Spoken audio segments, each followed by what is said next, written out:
Vamos mergulhar de cabeça em um dos maiores, se não o maior mistério da literatura brasileira, que veio direto da obra-prima de Machado de Assis, Dom Casmurro.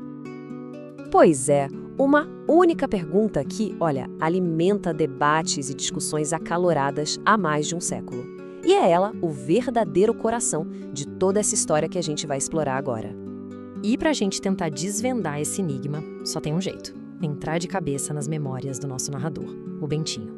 Porque é tudo através dos olhos dele, sabe? É a visão dele que constrói essa trama de amor, de ciúme e principalmente de muita, mas muita dúvida. Então, tudo começa lá atrás, com um típico amor de infância. Bentinho e Capitu, vizinhos que cresceram juntos, inseparáveis, numa rua daquele Rio de Janeiro antigo. O futuro deles parecia já estar escrito, que iam ficar juntos para sempre. Só que eles eram o completo oposto um do outro. O Bentinho era mais na dele, tímido, sonhador.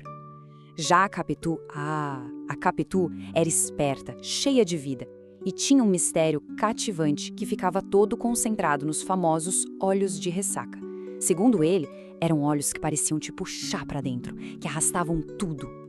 E claro, como em toda boa história de amor, logo de cara aparece um obstáculo gigantesco. A mãe do Bentinho, que era uma mulher extremamente religiosa, tinha feito uma promessa a Deus. O filho dela se tornaria padre, e essa promessa parecia ser algo impossível de quebrar. Essa promessa, então, acaba definindo o caminho dos dois por um bom tempo. O Bentinho vai mesmo para o seminário e é lá que ele conhece o Escobar, que vira o seu melhor amigo. E aí que tá a grande ironia da coisa toda. É justamente o Escobar, o melhor amigo, que ajuda ele a arrumar um jeito de sair do seminário. E isso abre o caminho para ele, finalmente se casar com a Capitu. Ok, então o tempo passa. Anos se passam, o casamento vai bem, é feliz. E aí nasce o filho deles, o Ezequiel. A família parece completa, perfeita, não é? Mas é exatamente aí, nesse cenário de tranquilidade, que a sementinha do ciúme começa a brotar e a lançar uma sombra de dúvida sobre absolutamente tudo. A partir daí, o Bentinho passa a vigiar cada gesto, cada interação entre a Capitu e o seu melhor amigo, o Escobar. Um olhar que talvez tenha durado um segundo a mais, um riso que eles compartilharam, mas assim, nada concreto, nenhuma prova real. Era só a dúvida que, uma vez plantada na cabeça dele, começa a crescer como um veneno. E então, um pensamento, um único pensamento, tóxico, gruda na mente dele e não sai mais. Ele começa a achar o filho, Ezequiel, parecido não com ele, mas com o amigo. De repente, aquela dúvida abstrata que ele sentia ganha um rosto. É nesse clima que a história chega num ponto de virada, uma virada trágica e completamente inesperada: a morte do Escobar, que se afoga no mar. E esse acontecimento acaba sendo o gatilho para o veredito final do Bentinho. Imagina a cena. No velório, a dor da Capitu é uma coisa avassaladora. Não é um choro contido, não. É uma dor profunda, imensa, que a consome ali, na frente de todo mundo. E é exatamente nesse momento que a realidade se parte em duas. Para todas as pessoas ali presentes, o que elas veem é o luto sincero, a dor genuína pela perda de um amigo.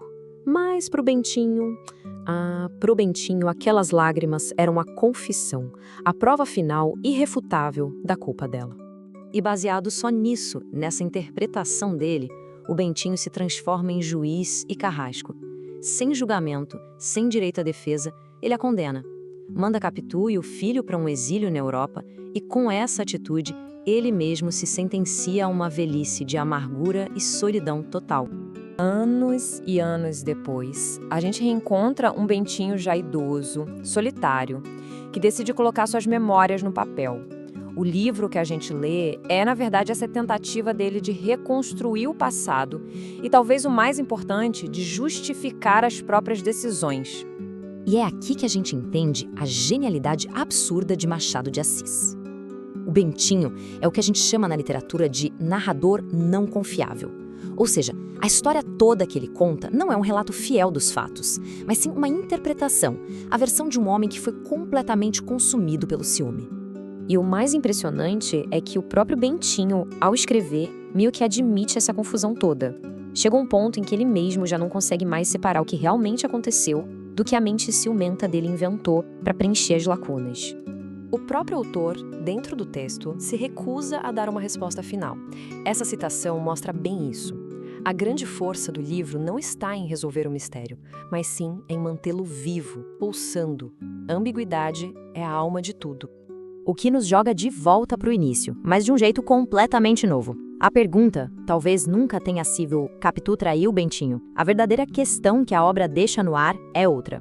Se a história inteira é uma construção de uma mente doente de ciúmes, será que o grande enigma era mesmo a Capitu ou o próprio Bentinho? Ele foi a vítima de tudo isso ou foi o grande vilão que destruiu a própria vida por causa de uma obsessão? Essa é a genialidade de Machado. A resposta final, essa não tá no livro. Fica com quem o lê.